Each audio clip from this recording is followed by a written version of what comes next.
afternoon. Hey, everybody. On point. How you doing? What's up? I feel like I have a little bit of a spring in my step this morning. I don't know about you, gentlemen. A spring in your step? What are you talking about? Yeah. Is that a reference to the weather or something? Oh. I think I got a little spring? step in my spring.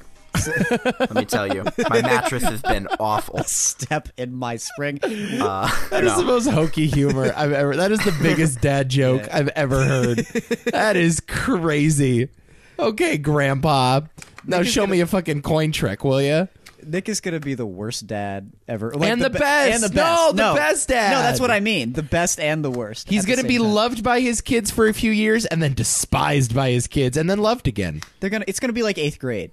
That's exactly. Yeah. Like yeah. I'm referring to the movie. Yeah, grade. no, I got That's you. Kinda, and also my 8th grade experience, too. Really? Yeah, basically. You had the same experience as that little girl? Oh, God, yeah. To the point. Even that car scene? Definitely the car scene. Oh, no. Explains a lot. No. Take your shirt off, Nico. Oh no. I wasn't so apprehensive about it, though. Oh no. That's the only difference.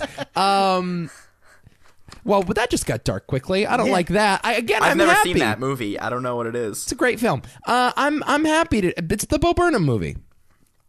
I haven't seen it. Okay. Yeah. You should see it. Well, would he like it? It's not very plot heavy. Well, it's also Bo Burnham, and he loves Bo Burnham. That's true.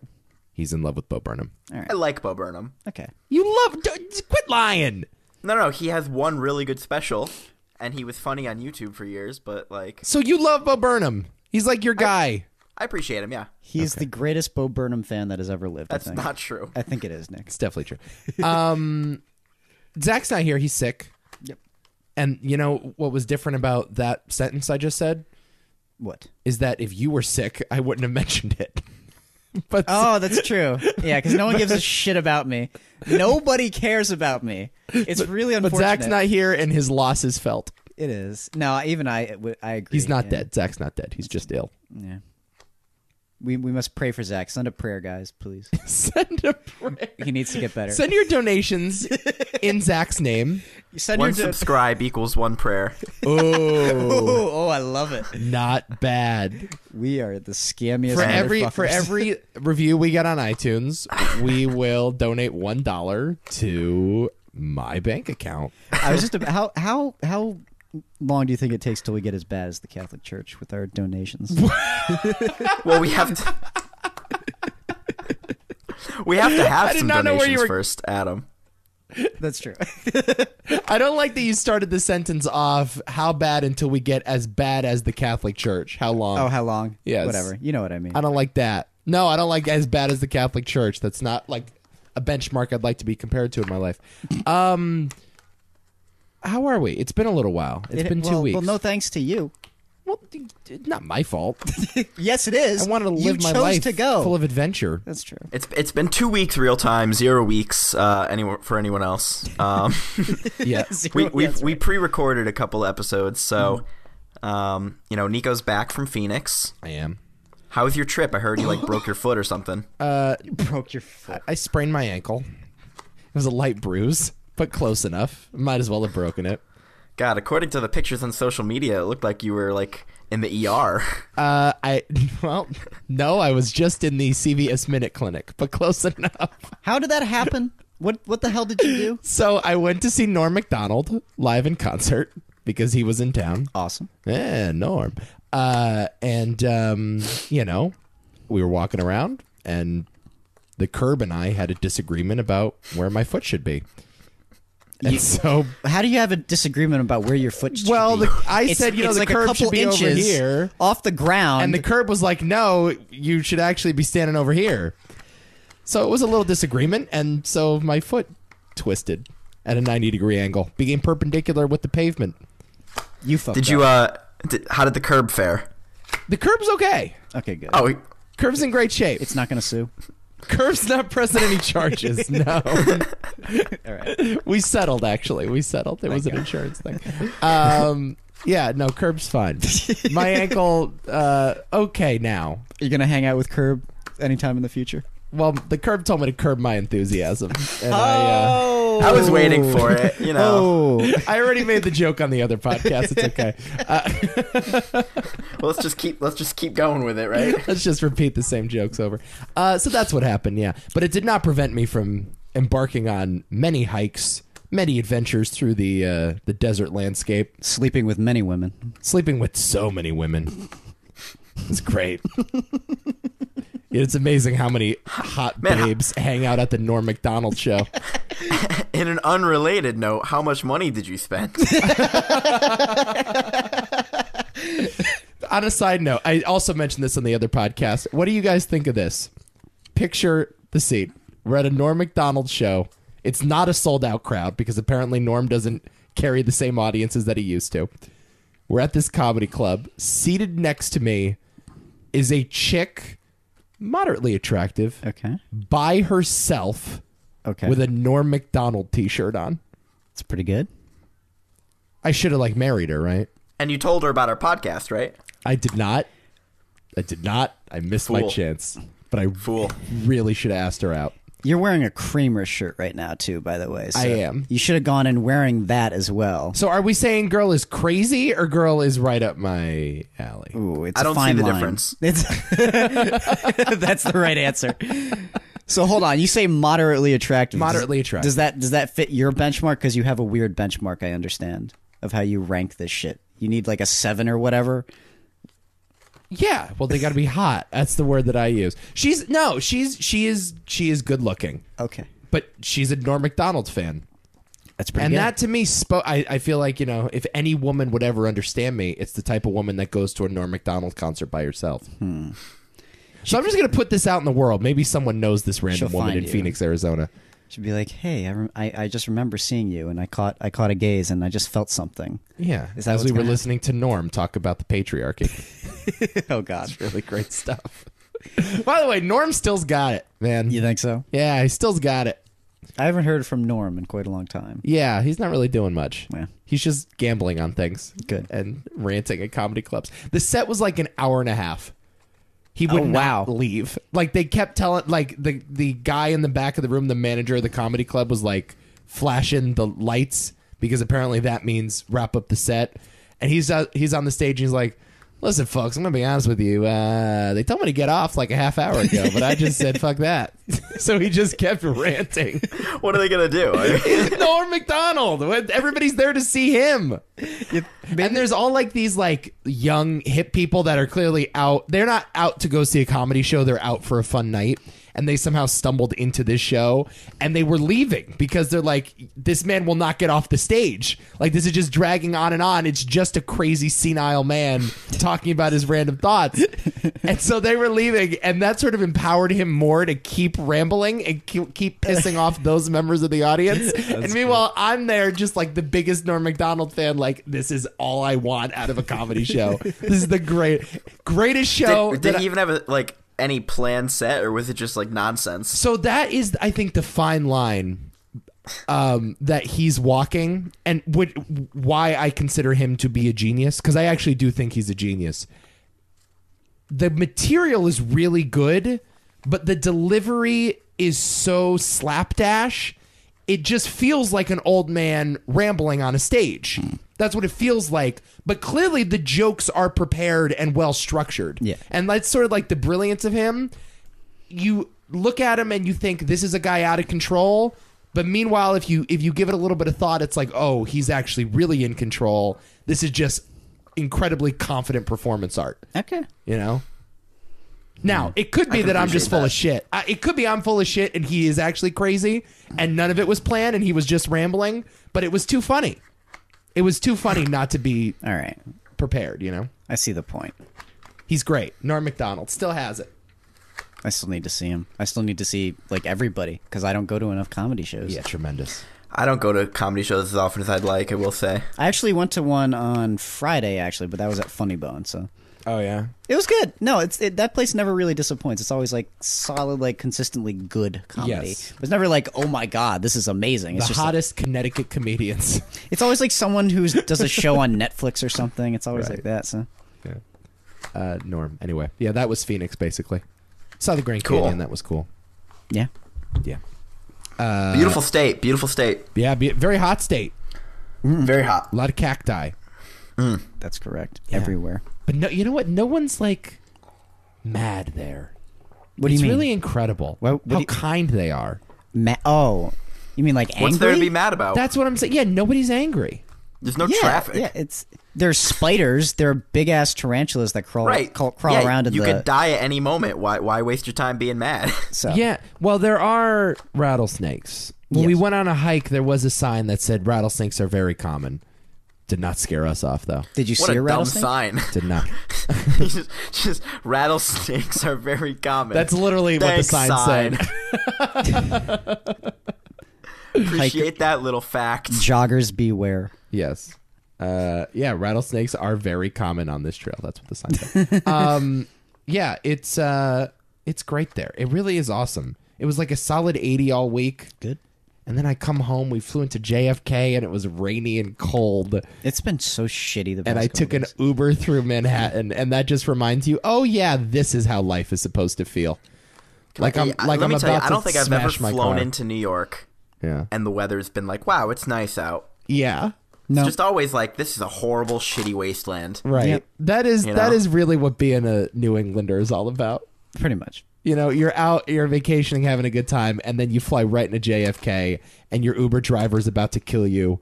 I'm feeling nauseous because he's stopping and going too fast. And it's like, oh, yeah, right, this is existence. I was just in fantasy land for about 7 days.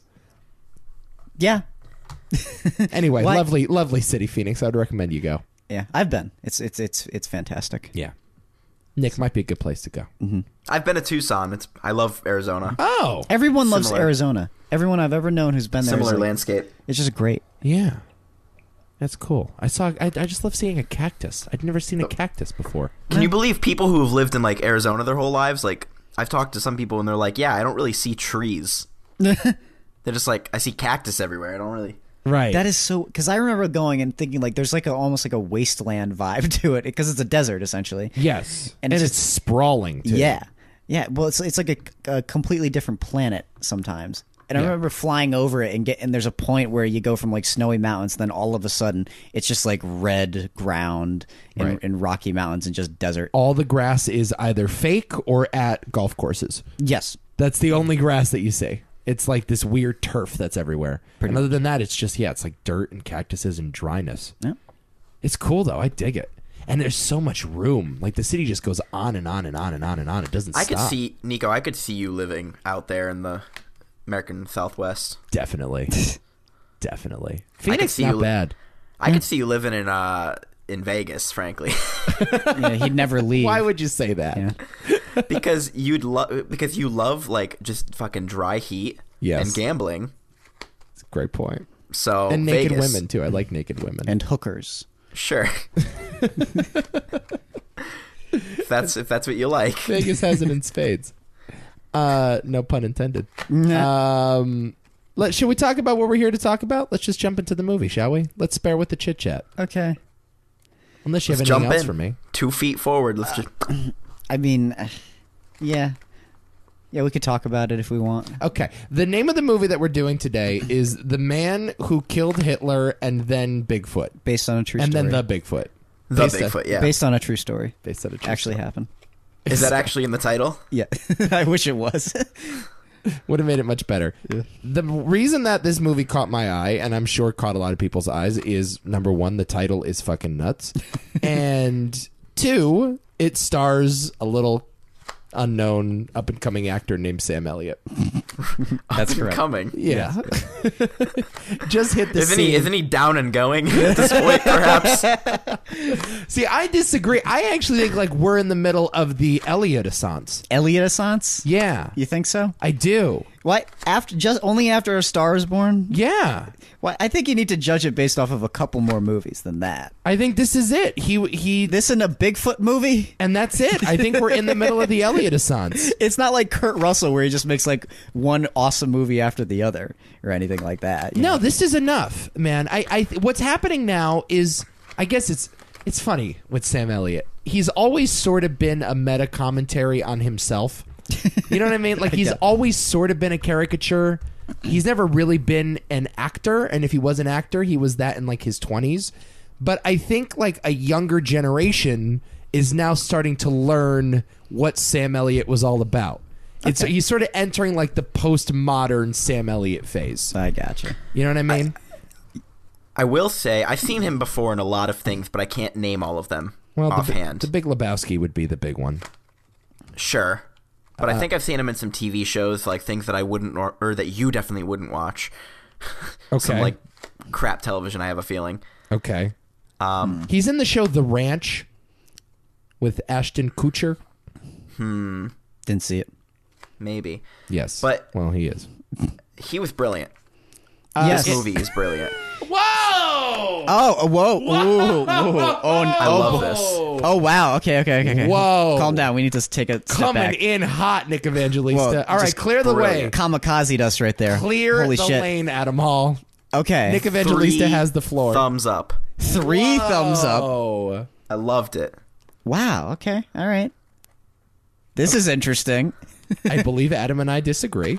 Why? Well, I don't dislike this movie at all. I mean, I enjoyed it. I can't say that I loved it though. What do you say, Nico? I think the movie's fucking crazy. Yeah. I think it's nuts. It is insane. And it's not nuts in the way that you expect it to be nuts. It's just like, why are you telling this story in the way that you're telling it? It's like no choice made sense to me. And I guess that's okay. Like I was happy to be surprised. I kept trying to figure out what the genre of this movie was the entire time because I don't think it has a clear one at all. No, it's a crazy. So it's a B movie. Yeah. But it's also like a very meditative, thoughtful character study. Mm-hmm.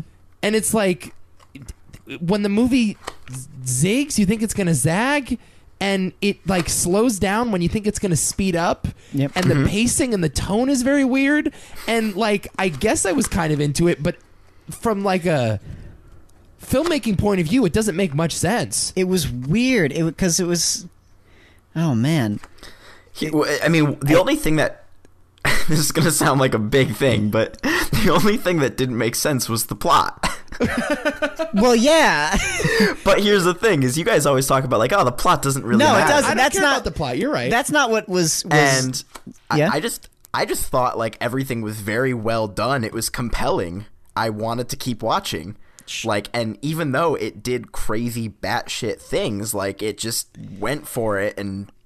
It went, no, but see though, it went for it, but it didn't. Well, I think people see this title and they expect a certain type of movie. Well, yeah, and I don't think it was what they expected, but I think it was what it was. I don't think it was necessarily inconsistent. it certainly accomplished what it was trying to accomplish. That is accurate. Yes. Yeah, I think it was like a character study that just happened to be about a guy who killed Hitler and Bigfoot. Yeah. You know. It felt like I don't think the Hitler and Bigfoot thing matter. No. I don't think they're important to the story. No, they're It's not just- important. It's just you're just following this old man who's reliving his life as he was young and how he's changed, and it's just a compelling movie about this old man, you know? That's yeah. the thing. If you remove Hitler and Bigfoot, and it's just like random guy in World War II and random serial killer in the woods of Canada, it's the same movie. Like there's the B movie aspect of it doesn't change anything, other than the fact that there's a 2-minute fight sequence between him and a giant Sasquatch monster. Yes. You The know? difference is if Hitler and Bigfoot weren't in this movie, the difference is we wouldn't be talking about it on this podcast. Right. Sure.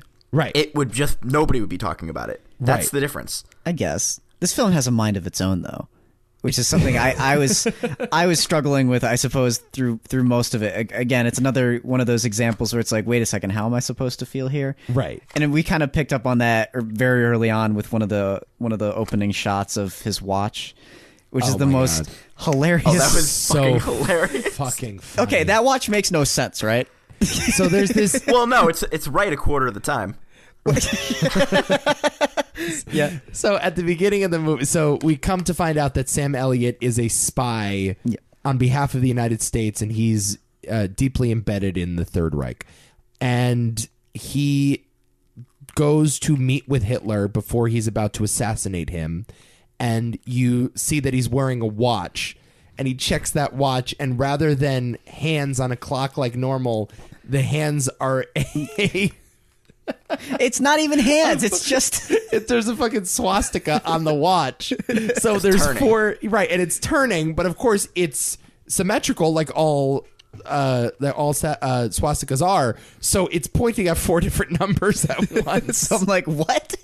So you have no way of knowing where the watch is pointing at. It's just a great bit of comedy. No, but it's brilliant if you know approximately what time it is. right. But there's no like hour hand or anything like that, right? No, but if you know it's about between 2 and 4 o'clock. What do you you know which corner to look at, you know? What? No, it's just it's just seconds. And also, if It's- you think about it, it's more efficient because it only takes 1/4 of the time to turn the watch and make it accurate again. It's just 4 second hands. That's all it is. It's not telling you anything. It's just saying 1 second, 2 second, 3 second, 4. That's all it's saying. It was fantastic. And so when that happened, though, I think Adam and I were expecting we're going to watch a B-movie comedy. Like a goofy movie, right? This is going to be a Sharknado, essentially. Yes. Right. It just happens to star one of our all-time great Western actors. And it's And then it not doesn't that. go that route. And then, like, that's the end of the comedy. It's almost about like a B movie character feeling like very traumatized or at least troubled by the fact that he's in a B movie. Yeah. It's sort of what it feels, because he's constantly being dragged along. He doesn't want to do any of this, but he's just brought through one schlocky premise after the other, and we see the repercussions from that. Yeah, it's almost like the movie is taking place somewhere else, but Yeah. the camera just happens to be with Sam Elliot. Yeah. You know, it's like the really compelling schlocky action movie is with Ron Livingston and the U.S. government and all the stuff happening with Canada. And it's like, yeah, you could probably come up with like a pretty good like disease epidemic movie. Yes. But instead they just decide to spend time with Sam Elliott looking at his shoes. Yes. You know, and that's literally 20 minutes of this movie is Sam Elliott trying to get a rock out of his shoe. And then he spends another 20 minutes looking at a wooden box and deciding whether or not he wants to open that box. And then there's another 20 minutes of him getting a haircut from his brother. And then there's another 20 minutes of him flashback falling in love with his wife, who has no real implications in the plot whatsoever. And then there's just another 10 minutes of him hanging out at a bar. And that's basically the movie. Yes. But then Bigfoot shows up for 2 minutes, and I guess, Nick, you responded to it well. I'm not so sure, like, I dug it. I don't know. Maybe I did. Nick, what do you think?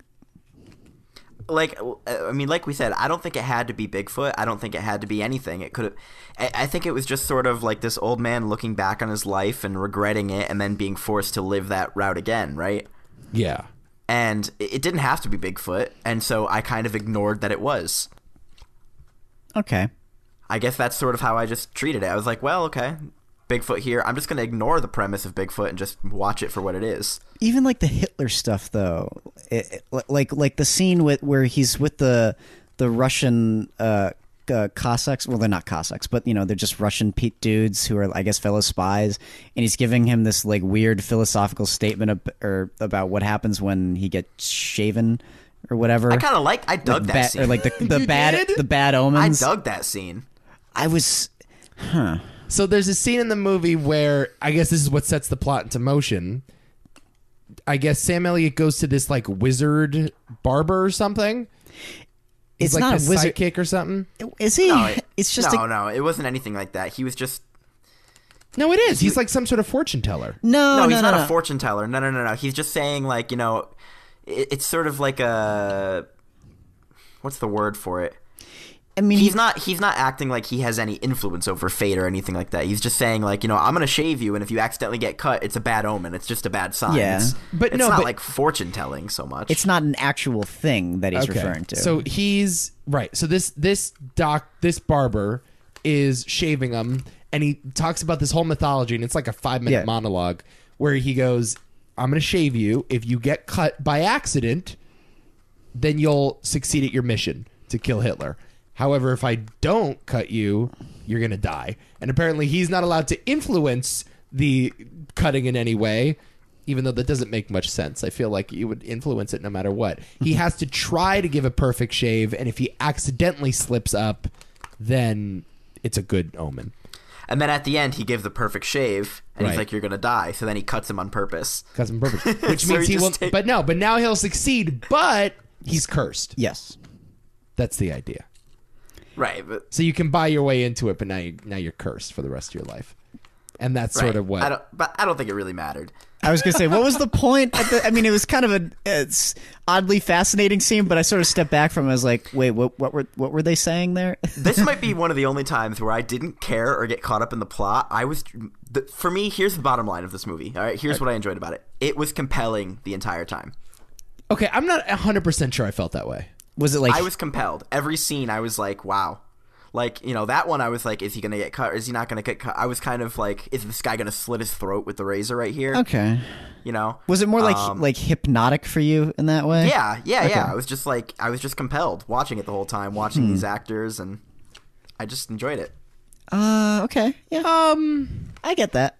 The dialogue was pretty good for the most part. Aside All from the brother with that one scene about if you're an honest man and you're honest, you're honest.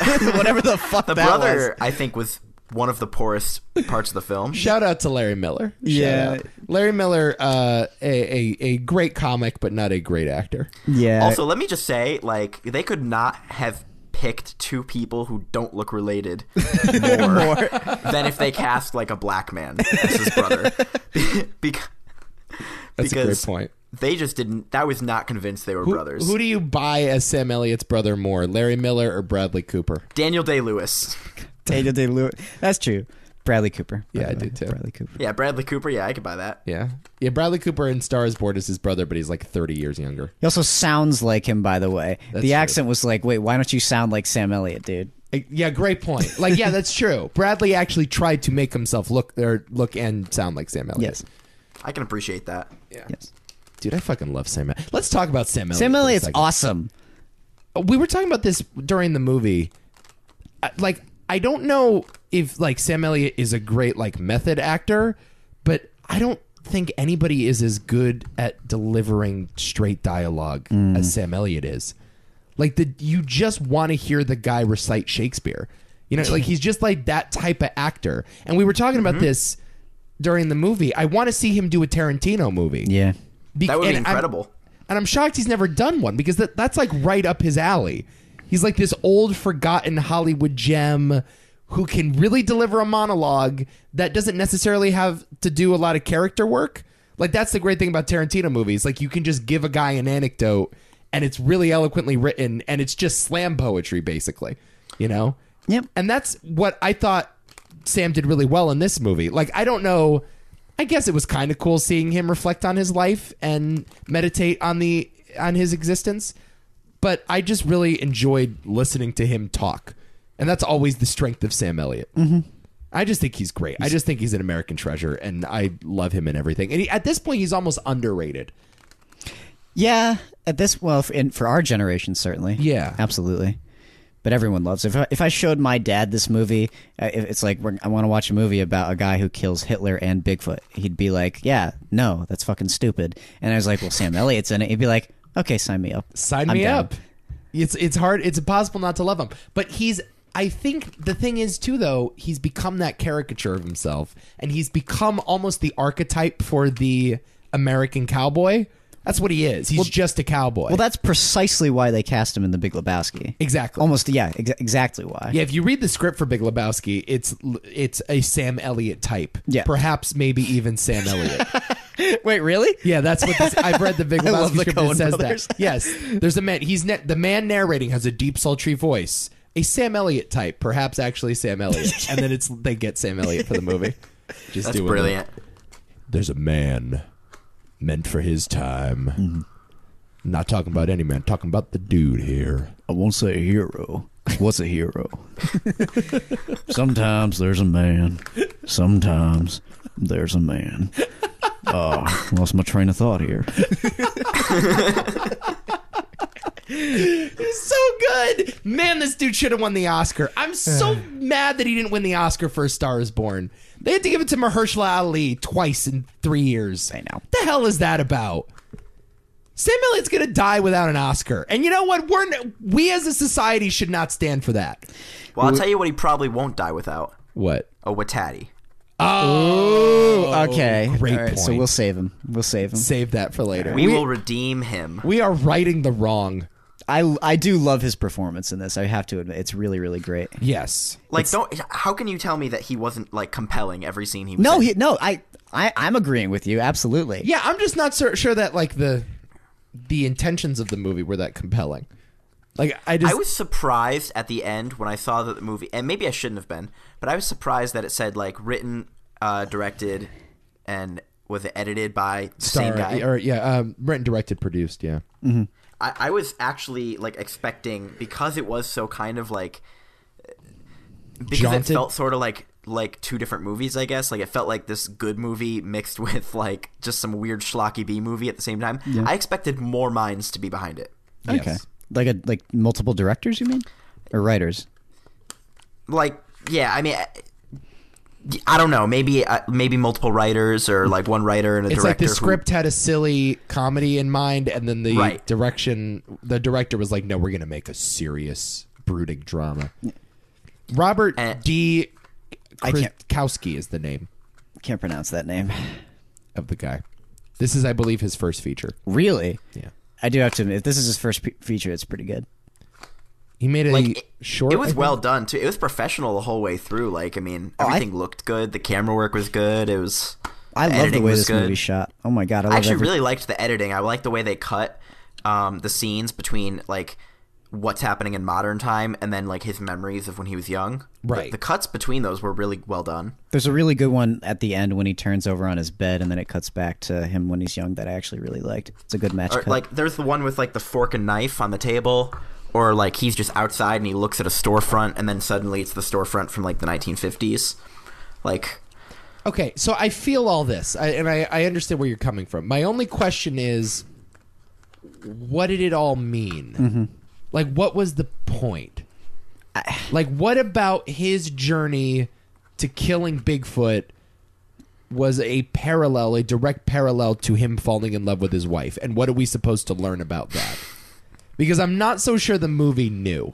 Or maybe he did know, but he didn't do such a great job articulating that. Other than he's just a sad old man, and he's played by Sam Elliot. You should love Sam Elliot. Which is kind of, honestly, that's sort of what I got out of it. But I will say that the presentation, though, is sort of what saves it. It doesn't make it a total, like empty void. So even though we've seen the idea of, okay, he has some regrets from when he was younger. He didn't get the girl that he wanted. He maybe killed somebody, that sort of thing. It's like, I've seen that a million times before. But there is something about just the absurdity of this premise and Sam Elliott's performance that does make it a little more unique than that, I suppose. Right. So. I just don't know, like, why the climax of the movie is him and his wife. You know? Yeah. It's weird. I can't believe I'm going to draw this parallel. But this reminded me a lot of the third season of True Detective. Okay. Where so the third season of True Detective is not very good, and I would not recommend that anybody watch it. But the end of the season is very strange because they're investigating this case, and the whole season obviously leads up to this big reveal. And Mahershala Ali and his partner figure out what happened, and there's this one guy that basically lays all the cards out on the table for 10 minutes, and it's like, okay, the case is over, and everybody's like, all right, episode's done, let's call that a season, boom, wash our hands of it. But then you check the runtime on the episode and there's 40 minutes left. Oh my god. And so you think to yourself, oh shit, there's a twist coming, not everything is what it seems, like somebody else actually did it, and you keep waiting for the twist and waiting for the twist, and the episode cuts back 30 years in the past to when Mahershala Ali gets engaged to his wife, and they just have like a really weird conversation about their relationship, and that's 40 minutes of the episode, and then it's over. And it's like, it felt similar to this. Like, the audience is here to watch Sam Elliott kill Bigfoot, but the director is more interested in the relationship between Sam Elliott and his wife. And that's sort of what True Detective was like. We're here to watch you guys solve this crime, but the director and writer clearly doesn't give a shit about this crime. And I felt in many ways it was an explicit similarity between the two things. The director just wanted to hang out with Sam Elliott and watch him clean out his shoe. Yeah. And I think, Bigfoot was yeah, I secondary. mean, like, if I really want to delve in and try make a guess on a theme, it's like maybe like duty to country versus, doing what's right for you. Yeah. Because he talks about, I always did exactly what you asked, kind of thing. Maybe it's just him saying, I did what I needed to do for the country, and now it's time I do what I should have done for myself. Yeah. 50 years ago. But even that, it's kind of a loose theme, right?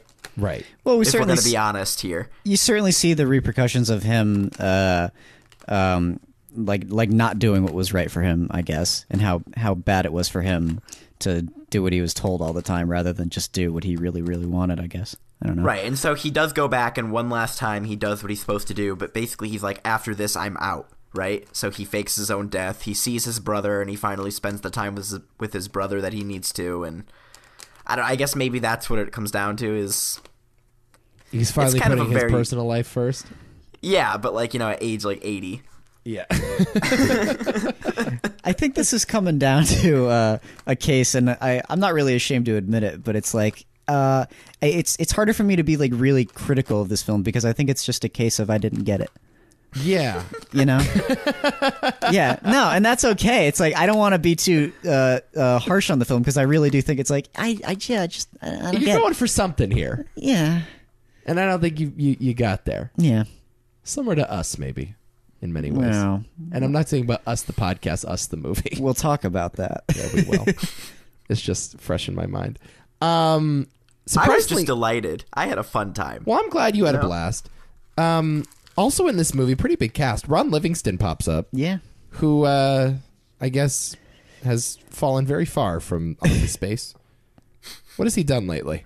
Lately, Yeah. The Conjuring Oh, I guess he was in Tully last year. is in Tully. Okay. Yeah. Kind of a weird look for Ron Livingston, not going to lie. Also, we said Larry Miller's in it. The kid from Boyhood pops up as the clerk. Yeah. Nick, did you see Boyhood?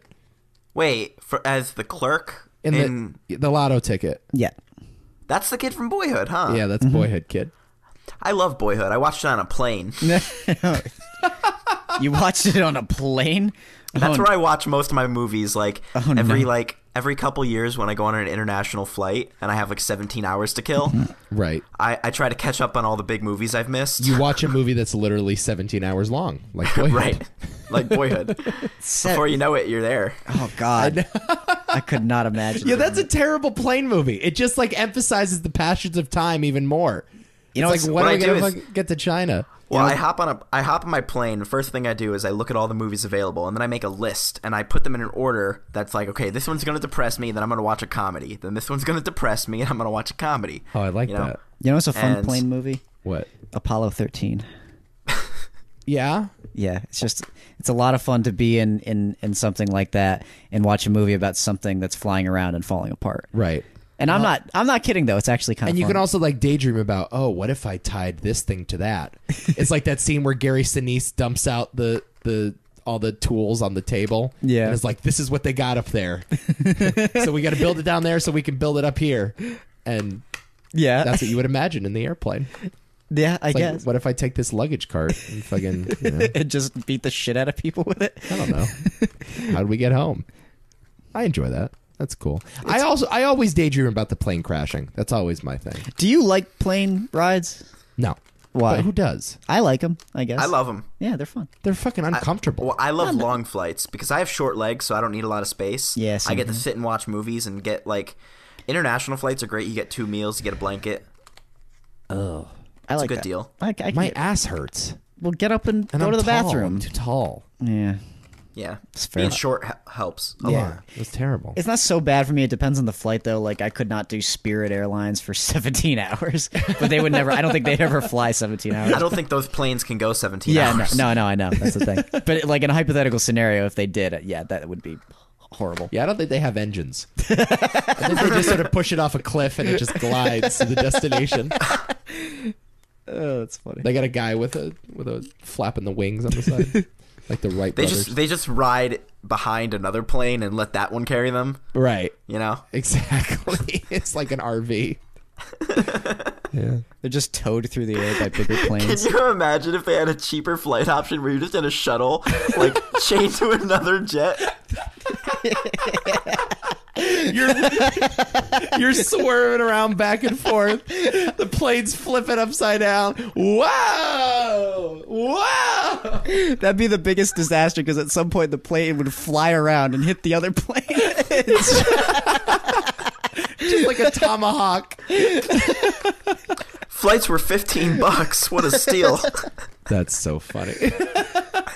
And they keep doing them. They haven't canceled this shit yet. Oh my god, that would be so fun. Not bad. We got to make a sketch about that. Yeah. But do you daydream about the plane crashing? When I'm on the plane? Yeah. Everybody thinks about the plane crashing. Yeah, but No, I don't. Yes, you do. don't? Why would I do that? At some point in your mind, you think, "What if we crashed?" I have very morbid thoughts. Yeah, like I don't. that. I don't get morbid about it. It's not like the opening of The Gray or anything, but it's. Great reference. Well, how many flights have you guys been on? How many flights have I been on? Yeah, Oh, do you have God. any idea? Oh, Probably God. like 6 or 7. I've been on like I don't know 50 flights. You've only been on 6 or 7 flights, Nico? I've not. I haven't flown that many times. I don't know if in I've been my on. life. I've been on like 30 flights probably. Yeah, I think I've been on probably like 60 flights. Okay. Wow. been No, on- well, see, when I was a kid, my family didn't really take vacations on planes. Actually, we never did. Really? It was I went always to- get in the I car mean- and drive. I've been to Disney like 3 times. I went to Mexico, which was like 6 flights because we had to keep getting off and on. And then Yeah. like I've been to Japan 3 times, New Zealand once, and then just like a bunch of just fucking trips. Yeah, I don't have a ton of experience flying. I don't. So The to me, first- I don't even think about it. I just pop my headphones in. I'm just like, all right, I'll get there when I get there. First time I flew was my junior year of high school. That's crazy. Yeah, we flew to Disney World. You were on that plane. Yeah. And then after that, probably for work, and then this. So probably something like 6 or 8, maybe. Well, all right. I hate it though. It's terrible. Nah. It's so uncomfortable. It gets better. You hate It gets most better. things though. That's definitely true. It's definitely true. What else? What else about this movie did you appreciate? I did like the Bigfoot sequence quite a bit. The Bigfoot sequence is fucking nuts. Yeah. We kind of need to talk about that, I guess. So the movie is just like going on, and it's at a pretty light hum, I would say, for about 50 to 60 minutes of it. And then Sam Elliott is recruited by the U.S. government to go kill Bigfoot. And it becomes a And the sci- Canadian government. Right? Oh, that's right. Which, by the way, I loved that guy.